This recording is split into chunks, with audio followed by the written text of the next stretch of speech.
Et bonjour et bienvenue à toutes et à tous à ce webinaire ce matin. On est le 24 janvier 2023 et soyez les bienvenus à ce webinaire qui va commencer d'ici quelques instants. On va se laisser le temps et laisser le temps aux participants de se connecter à la plateforme de webinaire et de s'installer confortablement pour assister à ce webinaire qui traitera des fausses bonnes idées en prévention et sûr que vous-même vous en connaissez plein et sûr que nos préventeurs vont démonter les fausses bonnes idées en prévention. Alors, je voudrais juste m'assurer que vous m'entendez tous bien. Vous pouvez utiliser l'outil question qui se trouve de côté. Voilà, super, merci. Juste pour s'assurer que la connexion audio est OK. Ça marche. Bonjour à tout le monde. Soyez toutes et tous les bienvenus. Super, merci. On va se donner encore une minute et puis on va commencer tranquillement.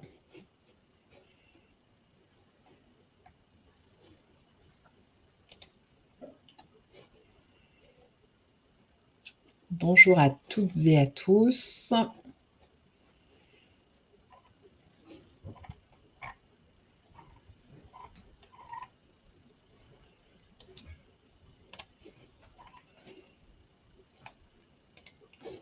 Merci pour vos retours.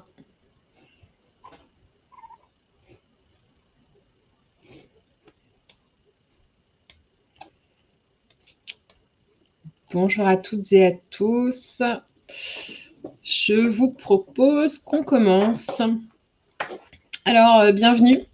Bienvenue à ce webinaire qui vous est proposé ce matin par les deux services de prévention et de santé au travail du Bas-Rhin. Et je nomme ici précisément AST 67 et l'ACST, les deux services sur le territoire du 67.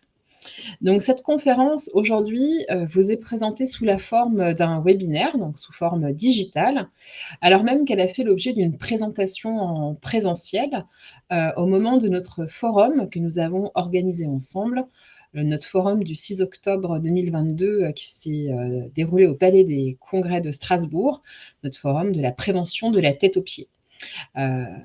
C'est un forum pendant lequel on a présenté un certain nombre de conférences et puis il y a eu un certain nombre d'ateliers. Et donc on s'est dit, bah tiens, cette conférence, on pourrait très bien la proposer sous forme de webinaire pour toucher encore plus de monde, pour sensibiliser tous ceux qui n'ont pas pu se déplacer lors de cet événement remarquable à l'automne 2022. Et donc soyez les bienvenus à ce webinaire. Le thème aujourd'hui, vous l'avez tous en tête, c'est existe-t-il de mauvaises idées de prévention en entreprise? Je le disais tout à l'heure, les préventeurs que certains d'entre vous sont en ont certainement plein la tête. Et donc, on va décortiquer ça avec vous, avec nos deux intervenants qui sont experts et que je ne vais plus tarder à vous présenter et qui auront à cœur de répondre à toutes vos questions avec un regard avisé et un regard critique. Nous allons être en mode interactif avec vous ce matin en vous proposant un certain nombre de sondages. Donc, vous allez voir apparaître des petits sondages qui vont demander votre avis. Merci d'interagir avec nous parce que c'est le principe même de cette conférence webinaire qui est de vous questionner et de rebondir sur vos réponses. Eh bien, allons-y pour les présentations. J'ai le plaisir de vous présenter Thibaut Corpart, qui est ergonome à la CST. Et bonjour Thibaut. Bonjour. Et Nathan Coulin, ergonome à AST 67. Bonjour Nathan. Bonjour. Alors, un petit juste point technique, le replay de ce webinaire sera disponible en début d'après-midi et pour toutes les personnes inscrites, vous y aurez accès dès la fin de ce webinaire à midi. Par contre, on ne mettra pas à disposition le support de présentation puisque vous allez voir que le support, sans le discours qui va avec, n'a aucun intérêt. Donc, il n'y aura pas de support à disposition. J'en ai terminé avec cette introduction et donc je vais m'éclipser et laisser la place à nos experts. Alors, existe-t-il des mauvaises idées de prévention en entreprise? Pardon. Merci Gaëlle, bonjour à tous. Alors existe-t-il des mauvaises idées de prévention en entreprise? C'est la question à laquelle on cherche à répondre aujourd'hui, avec Thibaut. Comme on l'a dit avec Gaël, c'est une question qu'on a abordée lors d'une conférence en octobre et le but, c'était, de se poser, la question en y apportant un regard critique afin de savoir si réellement on pouvait y apporter une réponse, binaire, oui ou non. Et je pense que c'est une question qui se pose, dans la tête de chaque préventeur à un moment donné de leur carrière, hein, qu'il soit face à une situation, mise en place dans une entreprise ou qu'il réfléchisse lui-même à des axes d'amélioration à proposer par rapport à une problématique qu'il rencontrerait. Heu, pour étayer nos propos, pour, apporter ce regard critique justement, on va vous proposer un certain nombre, d'exemples que Thibaut et moi avons pu, du coup rencontrer, lors d'interventions en entreprise et comme le disait Gaël, on va vous poser cette question, d'après vous, est-ce que cet exemple vous paraît être une bonne ou une mauvaise idée, de prévention? Mais avant de commencer, il me semblait, pertinent, d'introduire, notre sujet avec un dingbat. Alors un dingbat qui est une devinette, qui consiste à deviner un mot ou une expression, connue, qui se cache, derrière un dessin. Le dessin se compose généralement de lettres, de chiffres ou de symboles. Ici, nous avons un dingbat qui reflète plutôt bien le thème, du webinaire.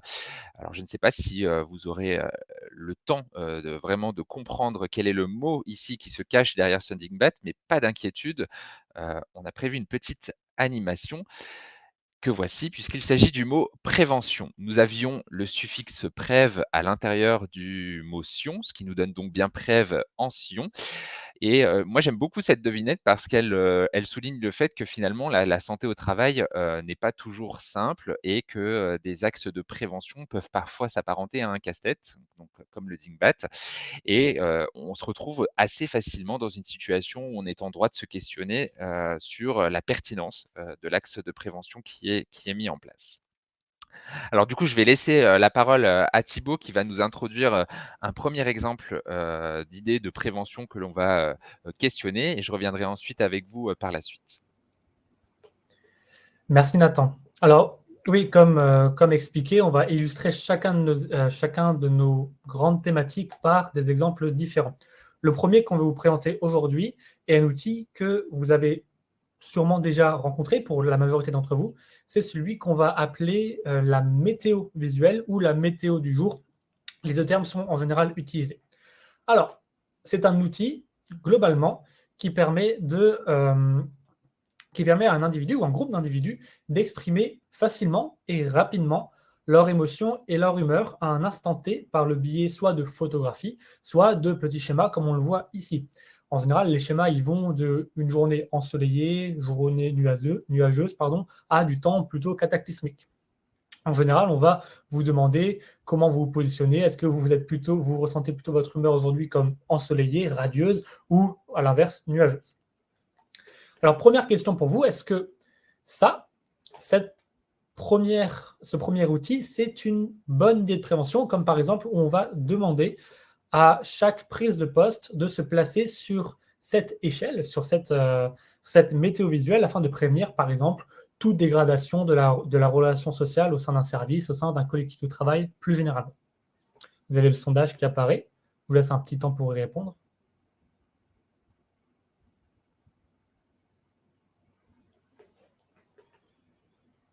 Alors, on voit qu'on a majoritairement un peu des deux.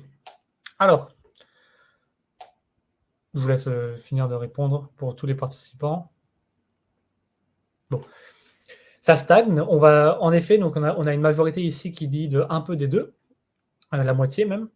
Alors pour nous, on va considérer cet outil, cette action, comme une action qui ne peut pas prétendre à être une bonne mesure de prévention. On s'explique. Pourquoi est-ce qu'on considère ça comme ça? En fait, cet outil est un outil, certes, qui sert à faciliter la parole et à faciliter l'expression de soi. Mais ça va être un outil qui va être pertinent dans des cadres précis, comme dans des formations ou des ateliers. En général, un formateur va demander en début d'atelier à son groupe va utiliser ce genre d'outil, comme la météo visuelle, et ça va lui permettre de collecter rapidement et facilement l'humeur l'état d'esprit, on va dire, des participants, afin, après coup, d'adapter leurs propos, d'adapter son propos, d'adapter son contenu, d'adapter le nombre de pauses à réaliser, etc. C'est donc un outil qui est pertinent, mais dans ce contexte-là. Utiliser la météo du jour à chaque prise de poste pour prévenir la dégradation, des relations au travail, de l'ambiance au travail, pour prévenir la dégradation du stress, la dégradation du bien-être général au travail, on ne peut pas le considérer comme un bon moyen de prévention, étant donné que ce n'est pas un outil qui est conçu pour se centrer sur des problématiques professionnelles. Très souvent, on va arriver sur des problématiques personnelles, surtout lorsque c'est le seul outil, le seul moyen de prévention qui va être utilisé. De plus, ce n'est pas un outil qui est conçu pour régler les problématiques professionnelles qui peuvent être mises en avant par son utilisation. Il y a d'autres outils plus adaptés qui permettent également de régulariser tout ce qui est parole, expression de soi, expression de son ressenti entre plusieurs salariés, entre des services, entre des collectifs, entre des salariés et de la hiérarchie, mais tout en travaillant sur de la résolution de problèmes. On pense notamment à tout ce qui est espace de discussion, groupe de travail, réunions hebdomadaires, etc. Ça, c'est le premier exemple qu'on voulait vous montrer dans le cadre de ce webinaire. Je suis sûr que cet exemple-là vous a fait penser à certains autres exemples que vous avez pu rencontrer ou vous avez ouï dans votre expérience professionnelle. Toujours dans cette grande catégorie d'un moyen de prévention qu'on ne peut pas considérer que justement comme une action de prévention, on va illustrer notre propos par un second exemple qui est celui de l'utilisation d'une prime de présentéisme, notamment la prime de présentéisme, qui ayant pour but de réduire, en fait, de prévenir, on va dire, l'augmentation de l'absentéisme dans une organisation globale, dans une entreprise plus généralement. Alors, je suis sûr que vous savez tous ce que c'est cette prime de présentéisme, mais concrètement, il s'agit d'un bonus, une prime qui est octroyée, qui récompense en fait la présence des salariés à leur poste de travail. Ainsi, plus les salariés seront présents à leur poste de travail jour après jour, et plus cette prime leur sera garantie, voire sera importante. Cependant, cette prime, elle est en général minorée, voire parfois supprimée en cas d'absence maladie, que ce soit des maladies professionnelles ou non, ou dans le cadre d'absence pour cause d'accident du travail. Ainsi, proposer comme mesure de prévention pour réduire l'absentéisme au travail cette prime de présentéisme, certes, ça peut aider, ça peut en effet réduire l'absentéisme au travail, mais nous, on va considérer ça comme purement artificiel. En fait, afin de pouvoir garder cette prime, les salariés vont continuer à travailler, vont mettre de côté, au risque de mettre de côté leur santé, afin de conserver cette prime. C'est notamment le cas pour des postes à faible rémunération où cette prime, en fin de mois, ça permet réellement d'arrondir les fins de mois et d'avoir un niveau de vie un peu plus aisé. Donc ici, on va encourager les salariés à travailler dans des états potentiellement aggravants pour leur santé personnelle. En plus de ça, un salarié qui va venir travailler dans un état aggravant, il va forcément produire un travail de moins bonne qualité, donc ce ne sera ni pertinent ni pour lui, ni pour l'entreprise. Et de plus, ça risque de plonger le salarié après coup dans un arrêt de travail plus long et plus problématique qu'à l'origine. Ainsi, on veut vraiment insister ici sur le fait que ce n'est pas une stratégie adaptée lorsqu'on s'inquiète, lorsqu'on veut réduire l'absentéisme au travail. Toute stratégie pour réduire cet absentéisme passera forcément par de la compréhension de l'activité et de l'environnement global du travail. En fait, il va s'agir ici de comprendre pourquoi les salariés sont absents, pourquoi est-ce qu'ils risqueraient d'être absents. Est-ce que c'est en lien avec leur poste? Est-ce que c'est en lien avec les missions qui leur sont octroyées dans leur poste ou dans les futures missions? Est-ce que c'est en lien avec les risques associés à leur travail, avec les relations avec leurs collègues ou avec des personnes extérieures à leur poste? Est-ce que c'est en lien avec leur encadrement, etc., etc. Il y a plein de raisons qui peuvent exister. Il n'y en a pas forcément qu'une, d'ailleurs. Mais en tout cas, réduire l'absentéisme au travail passera systématiquement par cette compréhension et analyse plus précise. Je vais maintenant relaisser la parole à Nathan pour vous parler d'autres exemples, d'une autre nouvelle catégorie d'exemples. Merci Thibaut pour ce premier exemple. Alors moi, comme deuxième exemple de potentielle mauvaise idée de prévention, j'ai choisi de parler d'un objet que l'on retrouve beaucoup dans les salles de fitness, dans les maternités et qui est aujourd'hui de plus en plus utilisé comme des assises sur des postes de travail sur écran. Alors, j'ai bien sûr nommé la Swiss Ball qui est donc plébiscitée par, leurs fournisseurs pour garder la forme, rester assis pour garder la forme, pardon, en restant assis, à son poste, en faisant de l'exercice ou encore pour maintenir une posture, droite de travail qui serait nécessaire du coup au maintien en bonne santé de notre dos. Alors, je vous pose la même question que Thibaut. D'après vous, est-ce que l'utilisation d'une Swiss Ball vous paraît être une bonne ou une mauvaise idée de prévention? Est-ce que vous avez un avis sur ce sujet? Est-ce que d'après vous, c'est un peu les 2 ou est-ce que vous ne savez pas encore? Alors, on va regarder un petit peu, vos réponses. Une première majorité de réponses semble être pour un peu des 2. Vous vous mouillez pas trop ce matin, un peu les 2. On ne sait pas trop. Mais la deuxième, ça reste quand même une mauvaise. C'est intéressant. Il y a très peu de personnes qui pensent que c'est vraiment une bonne, idée, de prévention puisqu'on est à 8. Alors, hop, je vais revenir au PowerPoint. Voilà, parfait. Alors, je pense que je vous ai laissé suffisamment de temps de réponse, donc un peu des 2 et une mauvaise. Nous, on va être un peu moins catégorique. On va être, d'accord avec le un peu des 2 pour ce coup, pour cet exemple. Parce que pour nous, la Swiss Ball, reste un matériel qui pourrait être adapté, à une prévention efficace, sur le poste de travail sur écran. Mais il deviendrait potentiellement une mauvaise idée s'il était déployé sans explication ou communication autour de cet outil. On va voir pourquoi. Alors pourquoi? Aujourd'hui, un des principaux ennemis, du salarié quand il travaille, sur écran, c'est le maintien d'une posture statique prolongée. Je pense que je n'apprends rien à personne, puisque dans une position assise, classique, on va retrouver un tassement au niveau de nos vertèbres, dorsales et donc, des disques intervertébraux qui vont être, comprimés et cela peu importe le siège, de travail que l'on va, utiliser. On est donc en étant statique, on va donc retrouver, un manque, de sollicitation, musculaire et une faible dépense, énergétique associée. La Swiss Ball, c'est une assise qui va, elle, induire une instabilité, punaise, pardon. Elle va favoriser une posture de travail, plus dynamique, plus variée et donc elle va impliquer forcément davantage de sollicitation, musculaire et donc une consommation énergétique qui va être plus élevée. On est en droit de penser que concrètement, en alternance avec un siège de travail adapté, on a une Swiss Ball qui va répondre sur le papier aux besoins pour permettre de réduire les risques liés à la posture statique prolongée sur le poste. Alors, ce qui se passe avec la Swiss Ball, et c'est je pense ce qui vous pousse à penser que c'est une mauvaise idée, c'est qu'il peut y avoir de mauvais usages associés. Des mauvais usages, on peut en citer plusieurs. Le premier étant le grand classique de l'utilisation trop prolongée de cette Swiss Ball tout au long de la journée, ce qui va impliquer l'extrême inverse, donc une fatigue, potentielle et donc un inconfort, musculaire parce qu'on l'utilise trop et donc cette instabilité est trop gênante, au quotidien.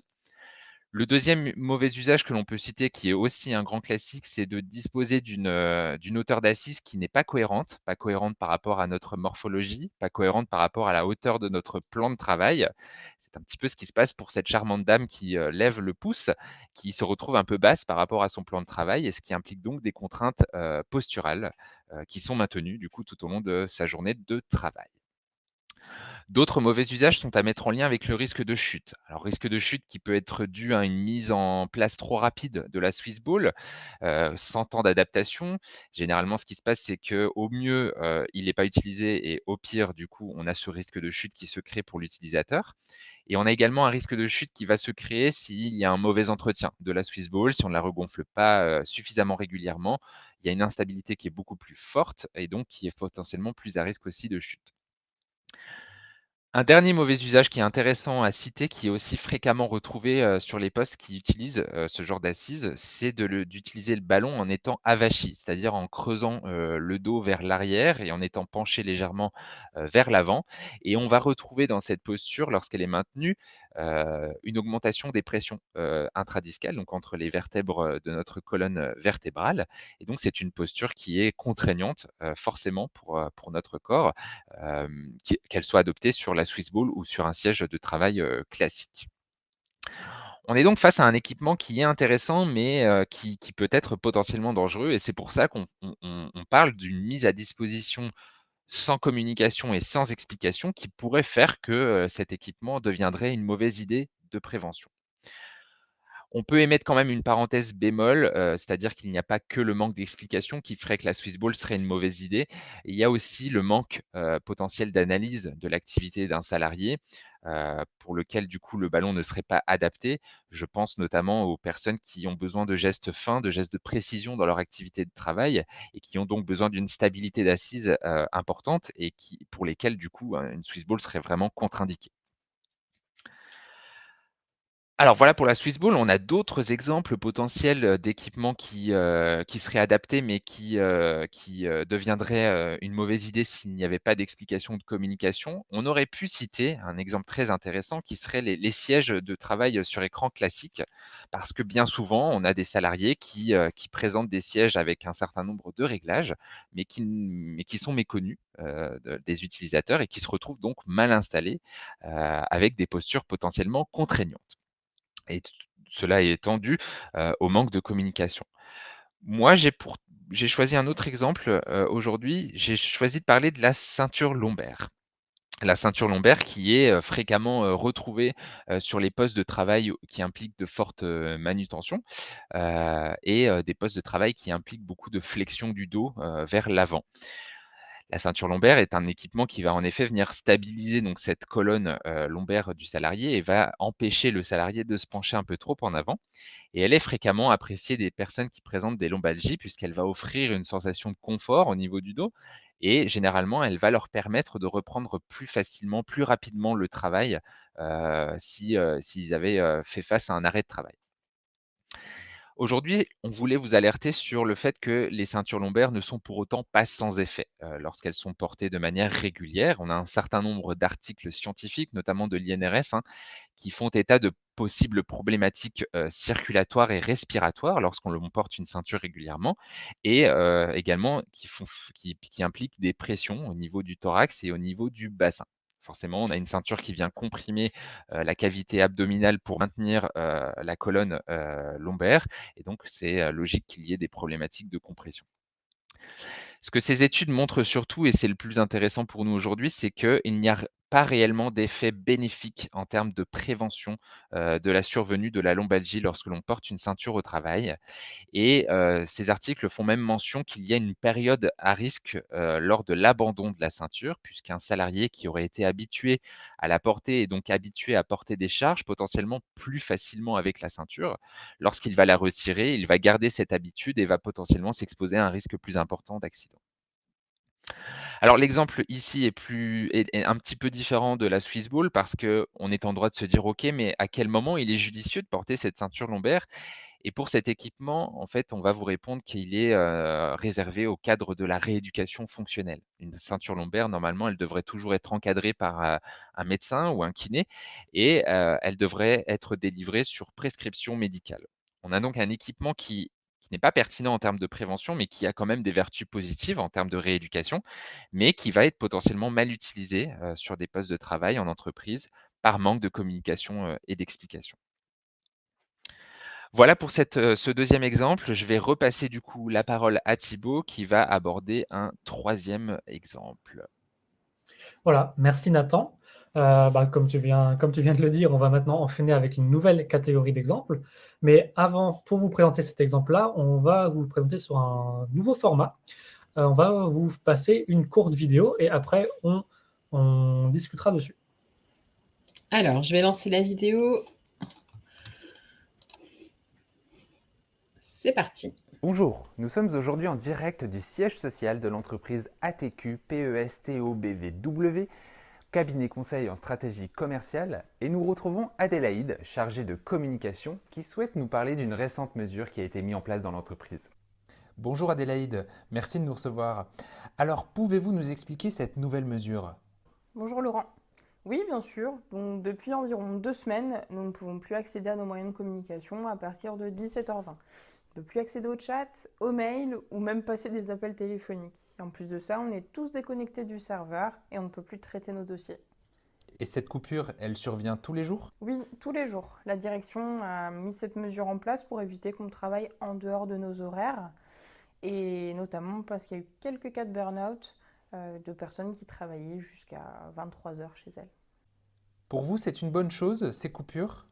Foncièrement, c'est pas une mauvaise chose. Par contre, la charge de travail est toujours la même. Si nos collègues sont partis en burn-out, ce n'est pas qu'à cause des horaires, c'est aussi à cause de la charge de travail. On continue à accepter énormément de dossiers et aujourd'hui, on n'a pas le temps de les traiter. Et comme on nous réduit notre plage horaire, je ne peux pas traiter mes dossiers le jour même, c'est reporté au lendemain et demain, vous vous doutez que j'aurai d'autres dossiers à traiter et ça s'accumule. Comme Adélaïde, de nombreux Français sont confrontés à cette problématique. Alors cette mesure mise en place dans cette entreprise, bonne ou mauvaise idée?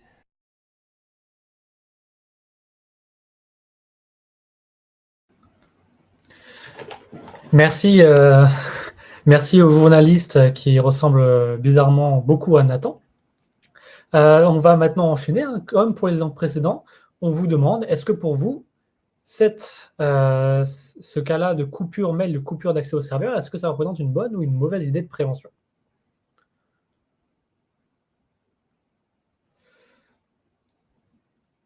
Alors, on voit que ça oscille toujours entre un peu des deux et une mauvaise. Encore une fois, vous mouillez pas trop pour reprendre Nathan précédemment. Mais en effet, et la majeure partie d'entre vous ont voté. On voit qu'en majorité, vous avez voté un peu des deux et tout de suite suivi d'une mauvaise. Alors, de notre côté, on vous rejoint un peu, on ne va pas considérer ça comme une mauvaise idée de prévention. En fait, on va considérer ça comme une action de surface sans analyse réelle de l'activité. Alors, on s'explique.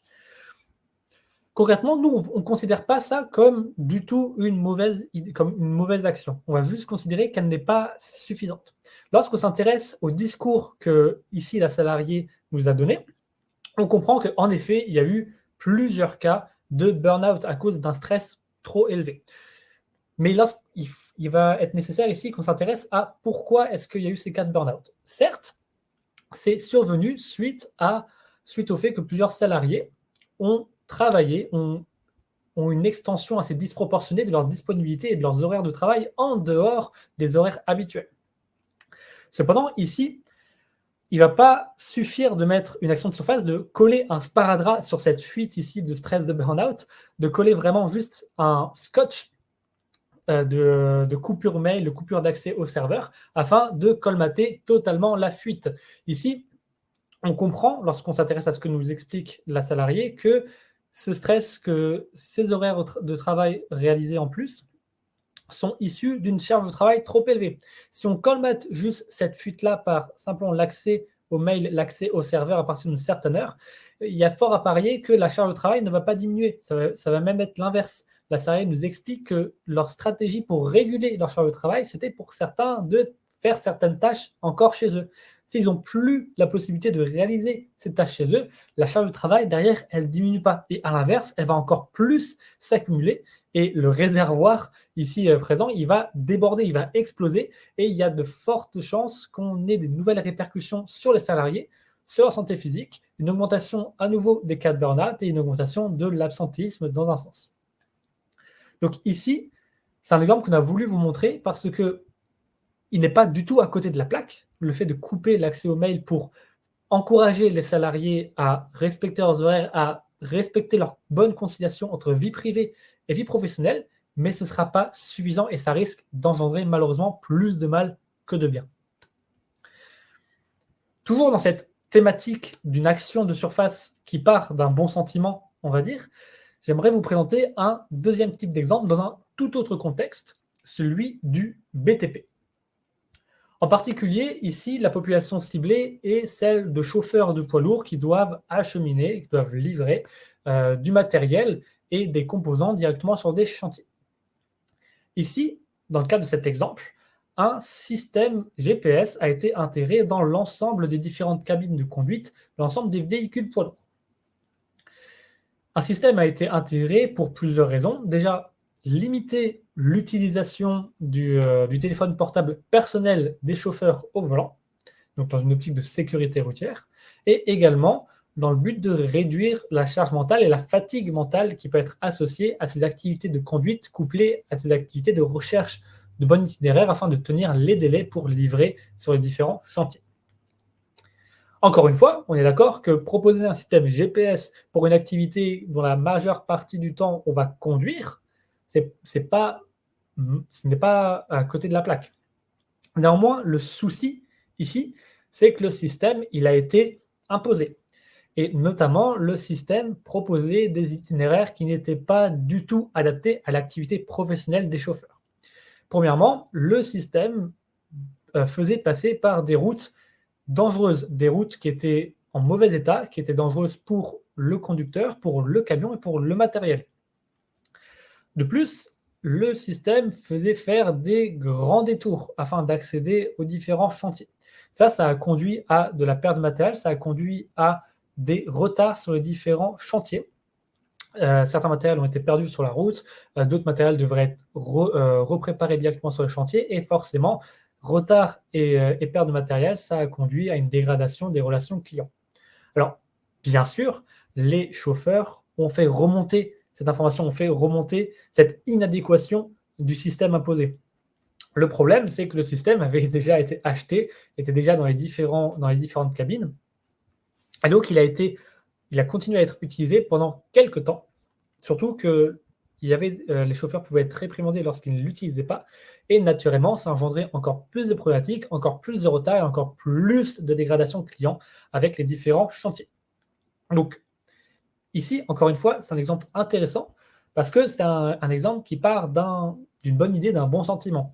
Néanmoins, sans analyse réelle de l'activité, sans discussion avec les salariés, sans choix collectif de ce système, on a tapé à côté dans un sens. Et surtout, ce système, et j'ai insisté sur ça, il n'a pas été testé en amont. Il n'y a pas eu une période d'essai de ce système en activité réelle, alors qu'un test de 1 à 2 semaines, par exemple, aurait permis de mettre en avant ces différentes problématiques que je viens de vous donner très rapidement. Et la société aurait pu aller vers un autre système et s'éviter beaucoup de déboires, beaucoup de problématiques, comme on vient d'en discuter. Je vous laisse maintenant la parole à Nathan pour le dernier exemple.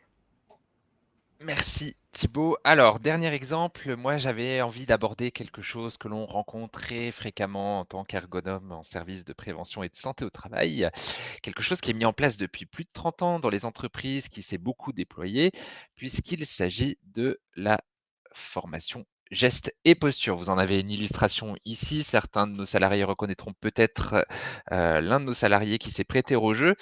La sensibilisation gestes et postures que l'on retrouve fréquemment en journée santé-sécurité, par exemple, par un coach sportif ou un formateur agréé, et qui va venir donner à des salariés les conseils de bonne posture à privilégier, notamment, comme ici, garder le dos droit et plier les genoux.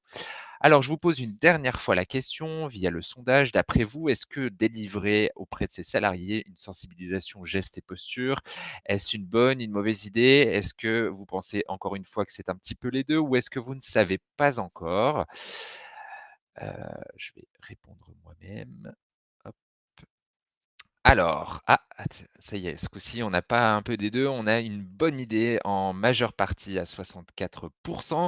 Vous pensez que c'est une bonne idée et l'item suivant est un petit peu les deux. Alors, est-ce que réellement c'est une bonne idée? Nous allons répondre donc à la question. Nous, on va considérer que ça peut être tantôt une bonne et tantôt une mauvaise idée de prévention. Là, pour le coup, c'est nous qui nous mouillons un peu, pas beaucoup, parce qu'en fait, ça dépend vraiment du cadre dans lequel est mis en place cette sensibilisation. On va parler d'une action qui va être utile en termes de prévention, mais qui est potentiellement insuffisante à elle seule pour mettre en place une prévention efficace. Alors, pourquoi? Pourquoi? La prévention aujourd'hui, elle est régie par des principes réglementaires qui visent à éviter les risques, à supprimer le danger ou l'exposition à ce danger et évaluer les risques qui ne peuvent pas être évités dans une activité de travail. On a donc une étape importante de repérage et d'évaluation qui va nous permettre d'apprécier la nature et l'importance des risques pour nous permettre ensuite de déterminer quelles sont les actions qui vont être à mener pour assurer la sécurité et garantir la santé des travailleurs. Les sensibilisations, gestes et postures, on est en droit de se poser deux questions. La première étant, quel est l'objectif pédagogique qui est visé? Et la seconde étant, est-ce que cet objectif, ce ou ces objectifs, répondent vraiment aux principes réglementaires de prévention? Alors c'est assez simple, la sensibilisation gestes et postures, son objectif pédagogique, c'est tout simplement de transmettre aux salariés la connaissance des postures à adopter dans leur activité de travail. Mais alors, est-ce que transmettre cette connaissance répond vraiment, véritablement, aux principes de prévention? Vous l'avez compris au ton de ma voix, pas vraiment. Pourquoi? Ces formations, elles vont pas permettre finalement de repérer et de traiter des facteurs de risque, techniques ou organisationnels, qui vont être à l'origine de contraintes et des risques qui sont soumis aux salariés dans leur activité de travail. Elles vont au contraire inviter les salariés à adapter leurs gestes, adapter leur posture au travail, sans tenir compte des multiples facteurs qui vont venir structurer leur activité réelle que l'on peut observer sur le terrain.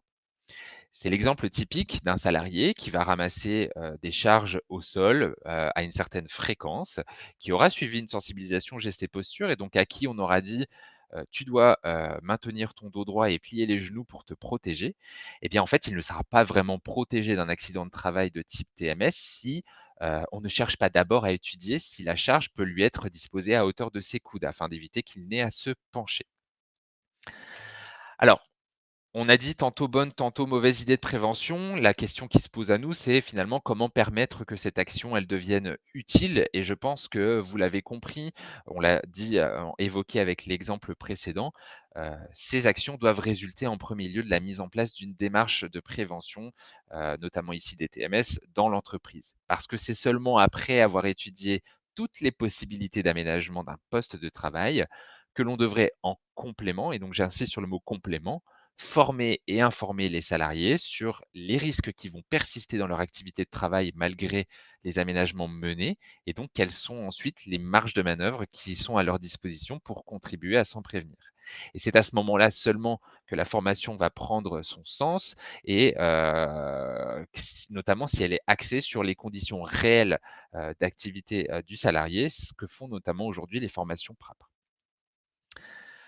Alors un autre exemple, que l'on peut citer, qui n'est pas si éloigné de la sensibilisation gestes et postures pour cette catégorie, ce sont les étirements et les échauffements musculaires. Pareil, on va considérer que ça ne peut pas forcément être une mauvaise idée, par exemple pour un salarié qui serait, en travail sur écran comme ici et qui serait donc, relativement sédentaire.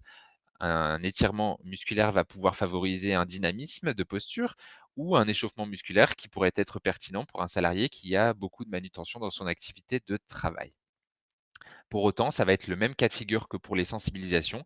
Si on met en place et on formalise ces étirements et ces échauffements comme un axe de prévention majeur et isolé, sans être intégré à une démarche de prévention, eh bien cet axe ne protégera pas les salariés d'un risque d'accident, notamment si on reprend le cas du salarié qui porte une charge depuis le sol, il ne sera pas protégé malgré qu'il se soit échauffé, tout comme un salarié en travail sur écran, s'il est soumis à une charge de travail trop importante, il pourra s'étirer, ça lui fera peut-être du bien en termes de posture sédentaire, mais ça ne le protégera pas de tous ces risques. Tout ça pour dire qu'il est important de prendre les problématiques à l'endroit. Il est bon d'adapter les conditions de travail aux travailleurs avant d'envisager toute mesure d'adaptation du travailleur aux contraintes qui sont présentes dans son activité de travail. Merci Nathan et merci Thibaut pour ces illustrations très concrètes de fausses bonnes idées en prévention. Alors, on vous a entendu dire qu'une démarche isolée n'a pas de sens et on vous a également entendu parler de démarche de prévention. Donc maintenant, qu'est-ce qu'on peut retenir de tout ça? Alors, vous l'aurez remarqué, dans ce court webinaire, on a essayé de souligner un peu notre propos autour de plusieurs points. Le premier de ces points, c'est la compréhension de l'activité. Et notamment, ça va passer par la compréhension de la distinction, en fait, entre ce qu'on va appeler le travail prescrit et le travail réel. Le travail prescrit, c'est concrètement le travail qui est prévu, le travail qui doit être réalisé. C'est ce qui est en général noté sur vos fiches de poste, sur vos différentes fiches de poste, et c'est les informations globales qui permettent de cadrer rapidement et facilement le poste d'un salarié. Le travail réel, par contre, c'est le travail tel qu'il est réalisé, c'est le travail tel qu'on peut l'observer, c'est les différentes actions qu'un salarié ou qu'un groupe de salariés va effectuer afin de remplir son travail, de remplir les exigences qui sont notées dans le travail prescrit. C'est notamment pouvoir observer les différentes stratégies qui sont utilisées par le salarié afin de pouvoir mener à bien son travail dans un aspect de qualité, de pouvoir tenir les délais, de pouvoir répondre aux différentes exigences internes et externes. Proposer des démarches de prévention en nous basant que sur un travail prescrit ou même que sur un travail réel, ça permettra jamais de proposer des recommandations pertinentes. Si on se base que sur le prescrit, on ne prendra jamais en compte les différentes stratégies, les différentes exigences du travail réel du terrain. Et à l'inverse, si on se base que sur le réel et qu'on ne prend pas en compte ce qui est prévu à la base, ça ne permettra pas non plus de répondre à ces différentes exigences.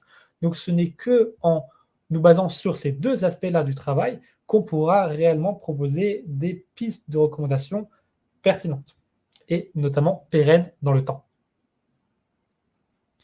Du coup, vous l'avez compris, on insiste beaucoup là-dessus. Il est important de mettre en place une démarche de prévention pour permettre de comprendre l'activité de travail et trouver les axes pertinents de prévention à mettre en place pour protéger les salariés.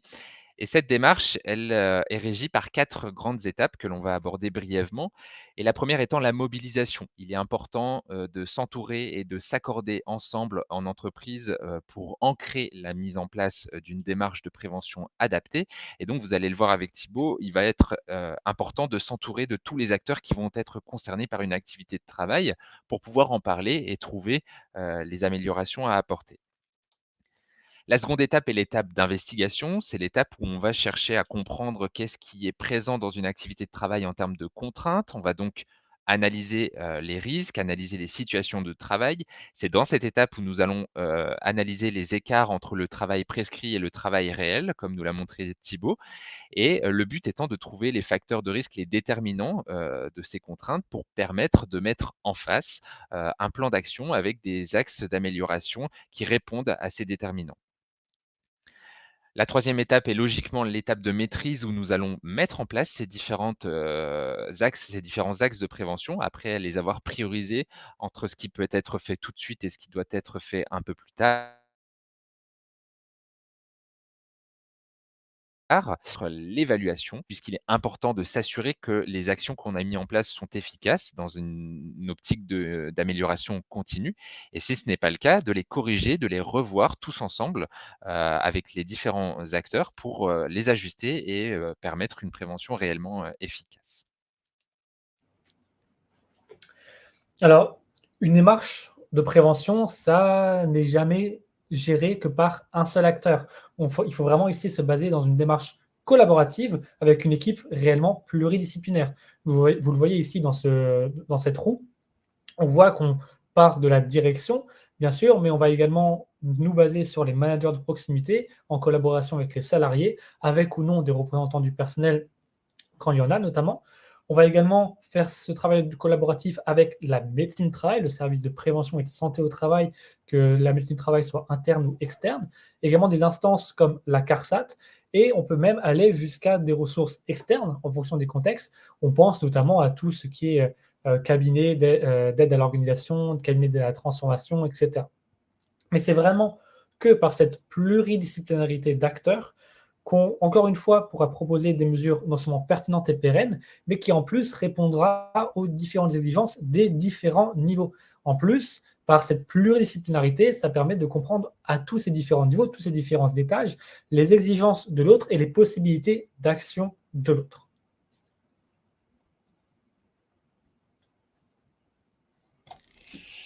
Alors finalement, la question est posée à tous, existe-t-il de mauvaises idées de prévention, en entreprise? La question est posée, chez vous, en entreprise, vous les préventeurs, vous les responsables, et dirigeants d'entreprise. Questionnez-vous sur, vos idées, de prévention. Est-ce que je peux conclure, le webinaire comme ça?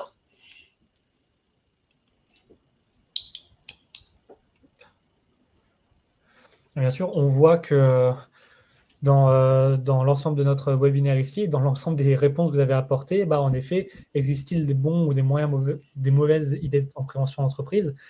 Ça va dépendre. Certaines idées de prévention sont un peu des deux, comme c'est ressorti plusieurs fois, et ça va dépendre énormément des différents contextes et différentes exigences, non seulement des idées, mais également de ce qui est demandé à l'origine et de la demande, plus globalement.